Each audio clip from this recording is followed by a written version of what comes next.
ঘরে বসেই তিতাস গ্যাসের প্রিপেইড কার্ড কিভাবে রিসার্চ করবেন এবং গ্যাসের মিটারও কিভাবে রিসার্চ করবেন জানতে পারবেন এবং দেখতে পারবেন আজকের এই ভিডিওতে।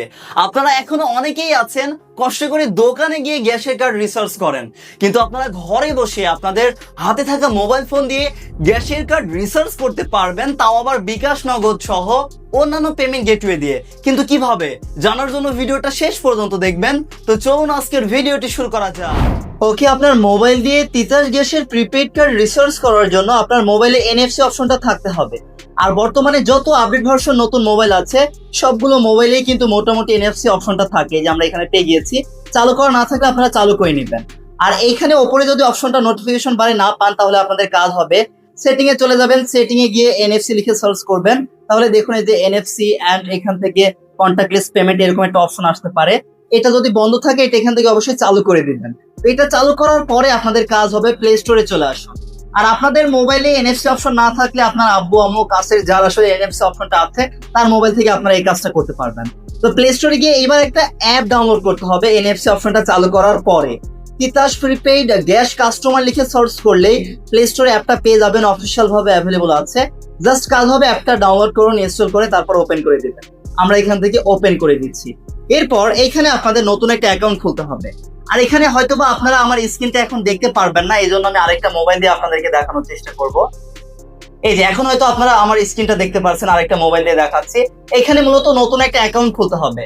নতুন অ্যাকাউন্ট খোলার জন্য এই যে এখান থেকে রেজিস্টার অপশন লেখা আছে, এই রেজিস্টারে এখানে একটা ক্লিক করতে হবে। তারপরে দেখুন আমাদের কার্ডটা পিছন থেকে এখন ধরতে হবে। আমি আরেক হাত দিয়ে ধরে দেখাতে পারতাম, কিন্তু দেখাতে পারবো না বলে এই যে নিচে আমার কার্ডটা রেখে দিয়েছি।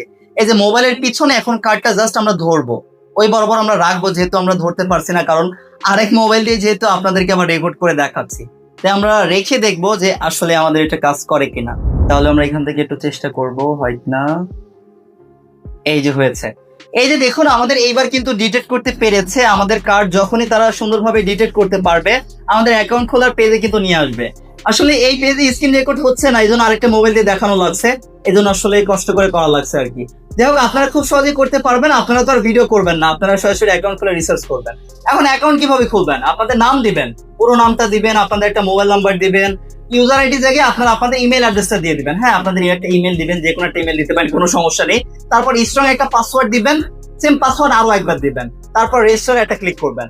তাহলে আপনাদের সামনে পরবর্তী পেজে নিয়ে যাবে। তো চলুন আমি এখান থেকে আমার ইনফরমেশন গুলো দিব, মানে আমার নাম, মোবাইল নাম্বার, এই ইনফরমেশন গুলো দিয়ে রেজিস্টার একটা ক্লিক করে দিচ্ছি। আপনারা আপনাদের নাম, মোবাইল নাম্বার, ইমেল, পাসওয়ার্ড দিয়ে আর সেম পাসওয়ার্ড আরো একবার দিয়ে রেজিস্টার একটা ক্লিক করবেন। এই যে দেখুন অ্যাকাউন্ট ইনফরমেশন দিয়ে যখনই রেজিস্টার একটা ক্লিক করবেন আপনাদের অ্যাকাউন্ট খোলা হয়ে যাবে। এরপর শুধু কাজ হবে ওকেতে একটা ক্লিক করবেন। আমরা এখান থেকে ওকেতে একটা ক্লিক করব। এইবার মাত্র যে ইউজার আইডি মানে হচ্ছে ইমেল, যে ইমেল পাসওয়ার্ড দিয়ে অ্যাকাউন্ট খুললাম, এবার আমাদের কাজ হবে সেই ইমেল আর পাসওয়ার্ড দিয়ে আমরা এখানে লগ ইন করবো। আপনাদেরও কাজ হবে আপনারা মাত্র যে অ্যাকাউন্ট খুললেন ইমেল পাসওয়ার্ড দিয়ে, সেই ইমেল আর পাসওয়ার্ডটা দিয়ে সাইন ইনে একটা ক্লিক করবেন। তো আমি আমার ইমেল পাসওয়ার্ড দিয়ে সাইন ইনে একটা ক্লিক করে দিচ্ছি। এই যে যখনই ইমেল আর পাসওয়ার্ড দিয়ে লগ ইন করবেন এরকম একটা পেজ আসবে। এই যে আমাদের এখান থেকে লোকেশন পারমিশন চাচ্ছে, আমরা এখান থেকে অ্যালাউ দিয়ে দিচ্ছি। এই যে লগ ইন হয়ে গিয়েছেন। আবারও যদি কার্ড স্ক্যান করার কথা বলে, এই যে মোবাইলের পিছনে কার্ডটা শুধু রাখবেন, তাহলে দেখবেন লগ ইন হয়ে যাবেন। এবার আমরা কি করতে চাচ্ছি? আমরা গ্যাস রিসার্চ করতে চাচ্ছি, এই জন্য যে রিচার্জ গ্যাস লেখাই আছে আমরা এখানে একটা ক্লিক করব। এখানে ক্লিক করার পরে এই যে এবার দেখুন কার্ড আবারও পিছনে আপনাদের ধরতে হবে। আমরা এখানে রেখে দিচ্ছি, কারণ আরেক হাত দিয়ে আমরা যতবার ভিডিও করছি। জাস্ট মোবাইলের পিছে কার্ডটা ধরবেন হাত দিয়ে, এক হাত দিয়ে মোবাইল ধরবেন, আরেক হাত দিয়ে কার্ড ধরবেন। তাহলে দেখবেন এই যে লোডিং এরকম একটা পেজ চলে আসবে। এই যে দেখুন আমাদের সামনে এরকম একটা পেজ চলে এসেছে, কার্ডটা স্ক্যান করেই। এই যে এইবার আপনাদের যতটুকু বাকি আছে বাকিগুলো দেখাবে। আমার এই যে 2 মাসের বাকি আছে, কারণ সার্ভিস চার্জ বা সার্ভিস ফি আপনারা জানেন প্রতি মাসে 200 টাকা করে বর্তমানে ফি দেওয়া লাগছে। আর এরপরে যতটুকু আপনি টাকা রিসার্চ করবেন সেটা আপনার ব্যাপার। এই যে আমার 400 টাকা মতো বাকি আছে, তাহলে 400 টাকা আমি এখন পেমেন্ট করার পরে যত টাকার গ্যাস লোড করতে চাচ্ছি সেটা আমি লোড করতে পারবো। আমি এখন 400 টাকা পরিশোধ করবো আর 300 টাকার গ্যাস রিসার্চ করে আপনাদেরকে দেখাবো কিভাবে। নেক্সট একটা ক্লিক করবো। আপনাদেরও বাকি থাকলে এটা কমপ্লিট করার পরে কতটুকু গ্যাস আপনারা রিসার্চ করতে চাচ্ছেন সে অ্যামাউন্টটা আপনাদের এখানে দিতে হবে। এখন কতটুকু আপনারা রিসার্চ করবেন সে অ্যামাউন্টটা এখানে দিবেন। তো চলুন আমরা এখান থেকে আরেকটু যেহেতু রিসার্চ করতে চাচ্ছি, এই জন্য এখানে আমরা যেহেতু 700 টাকা দিয়ে দেবো, টোটালি 700 টাকা আমরা পেমেন্ট করবো। তাহলে আমাদের 400 টাকা আমাদের হচ্ছে আরো সার্ভিস ফি এখানে দেখুন 10 টাকা মতো কাটবে। আপনারা টোটাল দেখবেন আমাদের বাকি আছে 400 টাকা মতো, আরো এক্সট্রা আমরা 300 টাকার মতো গ্যাস রিচার্জ করতে চাচ্ছি। সব মিলিয়ে আমাদের টোটাল পেমেন্ট করতে হবে 710 টাকা আরো 50 পয়সা মতো। আপনারা যতটুকু করতে চাচ্ছেন ততটুকু অ্যামাউন্ট দিবেন, তারপর নেক্সট একটা ক্লিক করবেন, তারপর ইয়েস একটা ক্লিক করবেন। ঠিক আছে, বাকিটা পরিশোধ করে মূলত গ্যাসটা রিসোর্স করতে হয়। আর এরপর দেখুন কিসের মাধ্যমে পেমেন্ট করতে চাচ্ছেন। কার্ড দিয়ে পেমেন্ট করতে পারবেন, এছাড়া মোবাইল ব্যাংকিং এর এখানে বিকাশ, রকেট, নগদ উপায় সব আছে, এমনকি ব্যাংকিং সিস্টেমও আছে, এখান থেকে পেমেন্ট করতে পারবেন।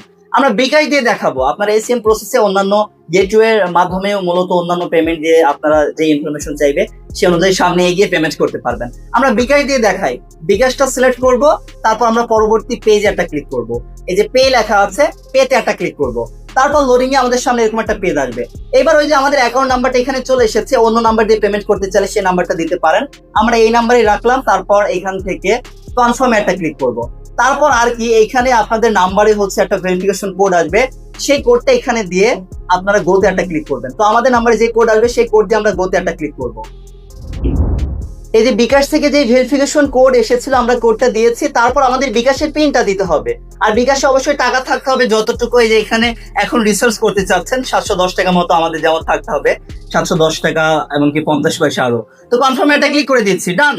আমাদের কিন্তু আমাদের তিতাস গ্যাসের প্রিপেড কার্ড রিসার্চ করা কিন্তু কমপ্লিট হয়ে গিয়েছে, ভেরিফিকেশন সাকসেস দেখাচ্ছে। এখন জাস্ট কিছু সময় অপেক্ষা করবেন, তারপর দেখুন আপনাদের অর্ডার হিস্ট্রি সহ সবকিছু দেখাবে। আরো একবার কার্ড এখান থেকে স্ক্যান করবেন, এই যে স্ক্যান করেছে, ডান। এই যে আমাদের মানি রিসিপ্টও কিন্তু এখান থেকে চলে এসেছে। কার্ডটা অবশ্যই হাতেই রাখবেন, কার্ডটা পিছনে স্ক্যান করলে এই যে ডান, আমাদের পেমেন্ট কিন্তু কমপ্লিট হয়ে গিয়েছে। এবার আমরা হোমে চলে আসতে পারি। তো এইভাবে আপনারা তিতাস গ্যাসের প্রিপেড কার্ড রিসার্চ করতে পারবেন। এইবার আসা যাক আমাদের এই যে কার্ডটা আছে, এই কার্ড দিয়ে আমরা গ্যাসের মিটার কিভাবে রিসার্চ করব সেটাও চলুন আপনাদেরকে দেখাই। এই যে আমরা গ্যাসের মিটারে চলে এসেছি, এখানে দেখুন দুইটা অপশন আছে, একটা এ আছে একটা বি আছে। আপনাদের কাজ হবে এই যে বাটনটা আছে এ বাটনটা আপনাদের 1 সেকেন্ড করে 2 বার প্রেস করতে হবে। এই যে আমরা 1 সেকেন্ড করে প্রেস করে ছেড়ে দিব, আবার 1 সেকেন্ড আমরা প্রেস করে আবার চাপবো, তাহলে দেখুন এখানে ইন অপশনটা চলে এসেছে। যখন ইন এসেছে এবার আমাদের কার্ডটা এখানে দিতে হবে। কার্ডটা কিভাবে দিবেন, এই যে কার্ডটা আমরা জাস্ট এই যে এইখানে একটা অপশন আছে, এই যে কার্ড দেওয়ার অপশন, এইখানে মূলত আমরা আমাদের কার্ডটা দিব। এই যে এটা কিন্তু কেটে গিয়েছে, এটা দ্রুত করতে হবে, চলুন আমরা আরেকবার ট্রাই করি। আমরা আবারও 2 বারে ক্লিক করব, ইন অপশনটা আসবে, যখনই কার্ড চাইবে এইবার আমরা কার্ড দিব, এই যে কার্ড চাচ্ছে তখন এই যে আমরা এখানে কার্ডটা দিব। এখানে জাস্ট কার্ডটা এখানে আপনারা ধরে রাখবেন, চেপে জাস্ট ধরে রাখবেন, এখানে আমরা একদম এখানে দিয়ে দিলাম কার্ডটা, তারপর কিছু সময় অপেক্ষা করব। কার্ডটা এখানে দিয়ে যে এন্ড, যখন এন্ড লেখা আসবে আপনারা তাও কিছু সেকেন্ড ধরে রাখবেন, ডান। ও মাই গড, এই যে আমাদের কত পয়েন্ট গ্যাস ছিল প্রথমে দেখেছেন, না দেখলে ভিডিওটা পিছনে টেনে আবার দেখুন। এই যে আমাদের গ্যাস কিন্তু বেড়ে গিয়েছে, আমাদের কিন্তু গ্যাস রিসার্চটা হয়ে গিয়েছে। আবার অনেক সময় যখন ব্যালেন্স একদম 0 হয়ে যাবে তখন এই যে দেখুন উপরে ওপেন লেখা আছে, এখানে যদি ক্লোজ লেখা থাকে তখন এই যে বি বাটনটা আপনারা চেপে একটু কিছু সেকেন্ডের জন্য ধরবেন, তাহলে ক্লোজটা দেখবেন ওপেন লেখাটা চলে আসবে। আমাদের যেহেতু একদম শেষ হয়েছিল না, শেষ হওয়ার আগে রিসার্চ করেছি এজন্য ওপেনই আছে, আমাদের আর কিছু করা লাগবে না। এইভাবে প্রিয় দর্শক আপনারা ঘরে বসেই আপনাদের মোবাইল ফোন দিয়ে বিকাশ, নগদ বা অন্যান্য গেটওয়ের সাহায্যে কার্ড রিসার্চ করতে পারবেন, এমনকি মিটারও রিসার্চ করতে পারবেন। আশা করি এই ভিডিওটা আপনাদের অনেকেরই কাজে আসবে। সবাই ভালো থাকবেন, আল্লাহ হাফেজ, আসসালামু আলাইকুম সবাইকে।